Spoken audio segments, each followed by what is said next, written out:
J'adore Internet. C'est un énorme univers rempli, je sais pas pourquoi je prends cette voix, rempli de choses fascinantes. Alors il y a un contenu infini, il y a un savoir, il y a tout ce que tu veux, tu vois. Vraiment, si tu cherches une info historique ou quelque chose qui t'intéresse, chirurgical, bon, il y a beaucoup de conneries et nous-mêmes on l'utilise pour regarder des mèmes ou alors à liker des culs sur Insta, mais je veux dire, il y a beaucoup de choses. Et dans tout ça, il y a ce que j'appelle les secrets d'Internet. Ce sont des sites Internet assez cool ou alors des choses cachées. Et du coup, ça fait des années que j'ai une sorte de petite liste et je me suis toujours dit, il faut que je en fasse une vidéo pour vous présenter un peu ces choses. Ce sont des petites choses, des petits secrets que vous allez pouvoir tester, qui vous vont prendre maximum 5 minutes, 10 minutes.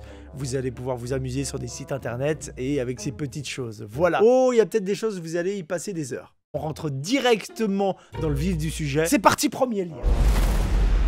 Ça va parler d'un jeu vidéo mythique auquel on va pouvoir jouer grâce à son navigateur sur n'importe quel ordinateur du coup. Vous allez pouvoir jouer au premier Tomb Raider en utilisant l'émulation OpenLara. Dispo sur ce site et bim, ça vous lance le menu du jeu. Complètement redéveloppé par un russe, le jeu est disponible sur internet gratuitement. Rien que les menus me rendent ultra nostalgique. Franchement, je kiffe. Les premiers sound design, écoutez ça. Les atmosphères, les voix.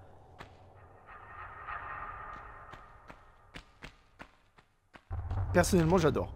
Alors, les commandes sont un peu à chier. C'est pour ça que j'ai un peu de peine, là. Voilà. Je comprends pas tout, hein. Mais c'est plutôt fun. Surtout si vous étiez un fan comme moi. Bon, moi, j'ai plutôt joué au deuxième Tomb Raider 2.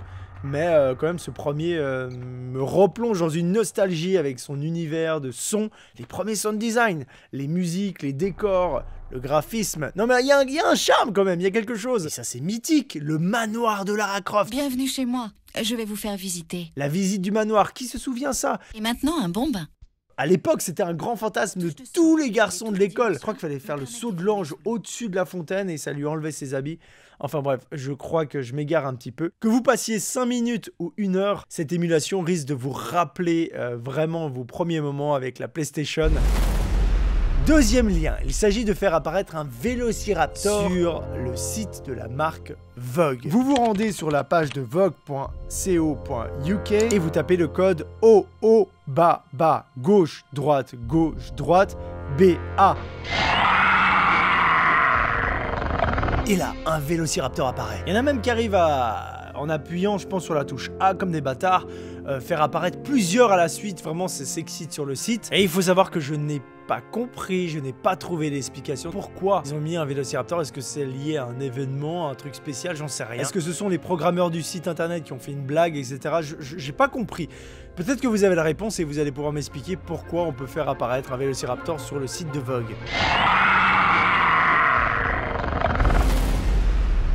On va rester dans le monde des dinosaures et je vais vous parler d'un autre site internet, mais cette fois-ci beaucoup plus historique et précis. dinosaurpictures.org/ancienne Earth. C'est un site où vous allez pouvoir observer et savoir comment était votre ville pendant la période des dinosaures. C'est-à-dire que si vous changez les dates, vous allez voir comment étaient les continents avant, où se trouvait par exemple la Suisse ou la France. Ici, vous rentrez l'endroit que vous avez envie de pointer.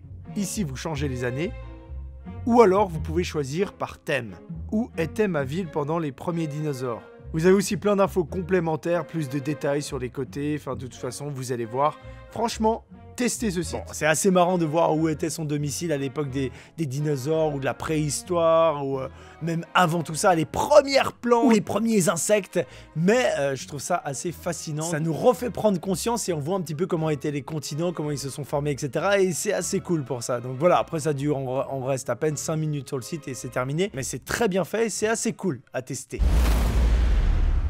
Comme je sais que vous kiffez avoir peur, et ben pour ce troisième site, je vais vous proposer quelque chose qui fait grave flipper. Alors là, vous imaginez que je vais vous montrer un truc soit sur le paranormal ou avec des créatures ou quelque chose dans ce domaine. Et pas du tout. En fait, c'est simplement un site qui répertorie tous les avions en direct, qui nous montrent en direct tous les avions qui sont en train de voler. Et chaque fois que je regarde, franchement, ça fait grave peur. Bon, c'est très connu, il y a des applications, il y a d'autres sites aussi. C'est un petit peu comme le site d'avant, ça nous permet de prendre conscience de ce qui se passe, comment c'est, enfin de prendre du recul sur tout ça. Et quand on voit ça en direct, c'est assez ouf. Le truc assez cool, c'est qu'on a pas mal d'infos. Par exemple, si je clique sur un avion, comme celui-ci, par exemple, bam, on a la compagnie, on a le vol, on a où il va. Par contre, j'ai l'impression qu'il y a beaucoup trop d'avions, il n'arrive pas à tout charger. C'est ouf. Et à mon avis, dans les 10 prochaines années, le trafic aérien va encore plus augmenter. Enfin, c'est de la folie, mon gars, c'est de la folie furieuse. Flightradar24.com.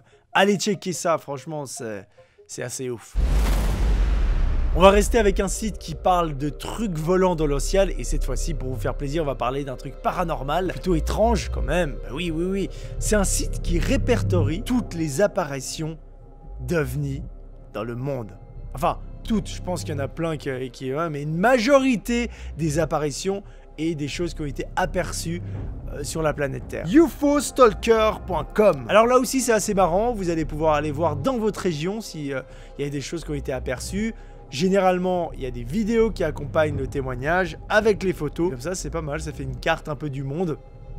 Et on voit que c'est beaucoup dans les mêmes régions. Je vais quand même aller voir vers chez moi s'il y a eu des trucs. Ah ouais, ok, pas mal. Il y a eu pas mal de trucs en fait. Là, il y a un truc au-dessus du jet d'eau de Genève. Ouais. Moyennement convaincu du coup. Ça c'est quoi? Putain, il y a vraiment beaucoup de témoignages. Hein. C'est quoi ce machin? T'as vu ce truc? C'est quoi? Je sais pas. T'as vu que ça tourne sur lui-même ça? Ouais, c'est bizarre. Hein. Là aussi, on y passe 2, 3, 4 minutes. Ça m'étonnerait que vous allez passer des heures, mais c'est toujours des sites marrants. Ce secret-là sera exceptionnellement pour tous mes Suisses qui me suivent, puisque je vais vous parler d'une application suisse et qui concerne vraiment tous les gens suisses, même si peut-être certains auront la référence. J'imagine que beaucoup de gens, et j'en suis quasiment certain, utilisent les trains en Suisse, donc utilisent les CFF. Les CFF en Suisse, c'est l'équivalent de la SNCF chez nous. Et donc la plupart de ces gens utilisent l'application mobile CFF. À l'intérieur de cette application, il y a un jeu vidéo caché. Ouais. Vous allez dans horaire standard, vous tapez depuis, vous mettez par exemple Genève, A, vous remettez Genève. Là, il va y avoir une erreur qui se crée. Oups, lieu de départ et de destination identiques. Et c'est là que la magie opère. Vous tapez 2 fois sur le petit bonhomme, sur le message, un en plus, 1, 2, 3. Ah, en fait, il faut taper plein de fois en fait. Et là, hop, le jeu se lance. Je serais très mauvais sur Twitch en live parce que j'arrive pas beaucoup à jouer, puis vous parlez en même temps. Pour moi, c'est extrêmement dur de faire 2 choses à la fois dans ce genre de choses où il faut se concentrer, alors que le jeu là est super facile, hein, voilà. Donc je sais pas s'il y a plusieurs niveaux ou pas, il me semble pas, mais c'est un petit jeu caché des CFF. Bon voilà, vous allez voir, c'est addictif comme tous les jeux un peu bizarres et voilà. Bah voilà, c'était une petite spécialité suisse dans cette vidéo. Il y a 15 000 sites internet, des trucs incroyables encore à découvrir et à voir, des choses cachées sur internet. Moi, j'en connais encore un petit peu, mais il y a vraiment des trucs que je suis passé à côté. Et du coup, je suis sûr que vous avez des bons trucs, des bons tips, des bonnes adresses. Donc, si c'est le cas, n'hésitez pas à me les envoyer pour mon intérêt personnel. Ou alors, s'il y a vraiment des trucs de ouf, je referai peut-être une vidéo avec des trucs bien masta. On verra. Dans tous les cas, je vous remercie de m'avoir suivi et je vous dis à bientôt dans une prochaine vidéo. Ciao!